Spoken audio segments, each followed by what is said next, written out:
সোমবার Kailashahar court market এলাকায় বাংলাদেশি নাগরিক সন্দেহে এক ব্যক্তিকে আটক করে স্থানীয়রা। পরবর্তী সময় তাকে কৈলাসহর থানার পুলিশের হাতে তুলে দেওয়া হয়। স্থানীয়রা জানায়, আজ এই ব্যক্তি কোর্ট মার্কেট এলাকায় গামছা বিক্রি করতে আসে এবং তার কথাবার্তায় অসংলগ্নতা দেখা যায়। জানা যায় তার নাম সেলিম শেখ, বাড়ি পশ্চিম বাংলায়, কিন্তু তার রাজ্যের মুখ্যমন্ত্রীর নাম, প্রধানমন্ত্রীর নাম কিংবা স্থানীয় থানার এবং স্থানীয় বিধায়কের নাম সে জানে না বলে জানায়। তখন স্থানীয়দের বাংলাদেশি নাগরিক বলে সন্দেহ জাগলে তাকে কৈলাসহর থানায় হাতে তুলে দেওয়া হয়। যদিও তার কাছে কোনো ধরনের বৈধ কাগজপত্র পাওয়া যায়নি।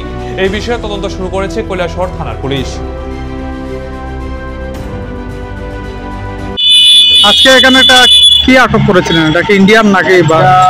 প্রথমে জিজ্ঞাসা হচ্ছে তাকে নাম কি, তার কোন রাজ্যে থাকে, আর প্রধানমন্ত্রীর নাম কি, ভারতের প্রধানমন্ত্রীর নাম কি বুঝতে পারছে না। তারপর তাই গেলাম পশ্চিমবঙ্গের মুখ্যমন্ত্রী কেটা এই যায় না, আর থানা কই কিছু বুঝতে পারছি। ওই আমরা সন্দেহ হয়েছে, সন্দেহ হওয়ার কারণে আমরা পুলিশ কল করছি, আমরা পুলিশের কাছে দিয়ে। আপনাদের কি মনে হচ্ছে প্রাথমিক অনুমানে? সম্ভবত হচ্ছে বাংলাদেশ। এখানে কি করতে এসেছিল? গামছা বিক্রি, ফেরি করে গামছা বিক্রি করে। তার নাম হয়েছে নি? তার নাম কি?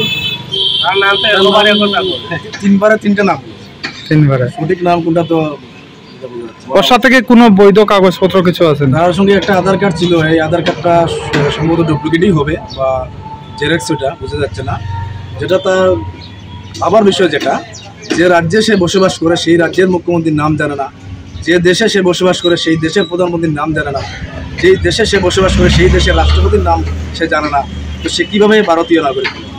এবং বলছে যে ত্রিপুরাতে নাকি হে দীর্ঘ 7 বছর যাবৎ ধর্মনগরে রয়েছে, এবং ধর্মনগরে যে 7 বছর ধরে যে বাড়িতে রয়েছে ওই বাড়ির মালিকের নাম হতো সে জানে না।